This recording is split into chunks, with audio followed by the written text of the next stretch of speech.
we need to do something. We should have been doing something 50 years ago.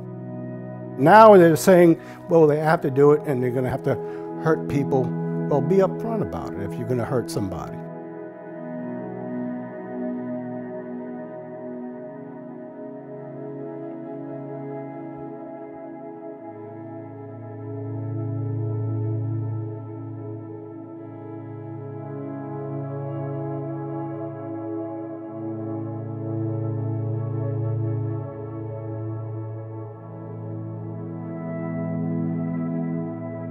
A diversion, in the most general sense, is cutting into the existing Mississippi River levee and creating a new outlet for river water sediment to get outside of the river system. The purpose of it for restoration is to try to hang on to the land that we have that's existing, but also add new sediment into the system so that we can ultimately build land and hold on to a larger footprint of land for the foreseeable future.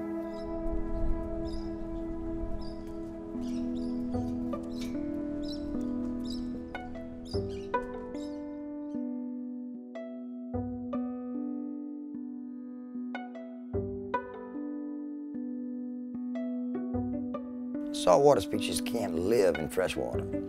Now, what happens is when you start diversions, you start putting fresh water in our bays and our estuaries, you're starting to change the environment. They can't come here anymore. This is one of the most productive areas in this state for brown shrimp. Now, if you put a diversion, I can't go here because of the fresh water. Now you done cut out my way. I may have to run 50 miles in order to catch a shrimp that I normally would catch behind my house. Is that feasible for me? No. You need 2 to 3 years to grow out an oyster to full size. So in order to grow and survive, oyster needs to be in the salinity range of 5 to 25 parts per thousand. And if you take a situation where you have a plan to divert river water, they run it for a few weeks, it flushes out, your salinity goes down to 0. Oysters will perish. The problem is you have one shot to do this. It's like if you turn it on, you say, whoops, I'm sorry, and you destroy a resource and you spend $1.3 billion to build a diversion. What are you gonna do, close it down? It's rolling the dice. Instead of looking at the entire picture, what these diversions are gonna do to our economic situation, to our socio-economic situation. See?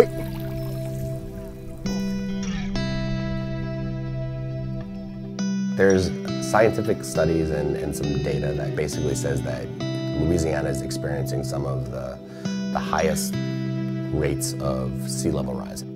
Because we are standing on some of the newest land in America that was built by the Mississippi River, that land is still compacting and becoming hardened at a quicker rate than other land that's on bedrock or other areas of the coast. So what we have here is we have a factor of the land sinking in addition to the seas rising here.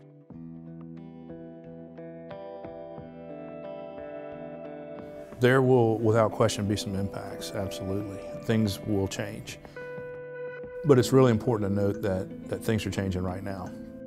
And most experts would agree that if we don't do anything, that the fish and wildlife, of course, that depend on our coastal wetlands are in a bad state. And the simple fact is there's not enough money, there's not enough resources, both natural and financial primarily, but to provide everything that we want to provide for all of our citizens and that we think they deserve from across the coast. And it will be a significant impact on a lot of these coastal communities are hanging on by a thread. You know, there's only a few pieces of fabric left. In other words, it's about your backyard versus my backyard and who you're going to protect. We're not against coastal restoration. We want it. Believe me, we want it. We just don't want you to take us out of the picture and kill us while you're doing it. Nobody wants to rebuild and protect this coast more than the people that live and work on it. We see it disappearing every day. It's like saying, okay, I got cancer, they give me 6 months to live. Because I have 6 months to live, I'm gonna go put a gun in my mouth now and end it all. They'll say, well, if we don't do anything now, you're gonna lose your fishing in 50 years anyway. Okay, but give us that 50 years. Don't kill it now.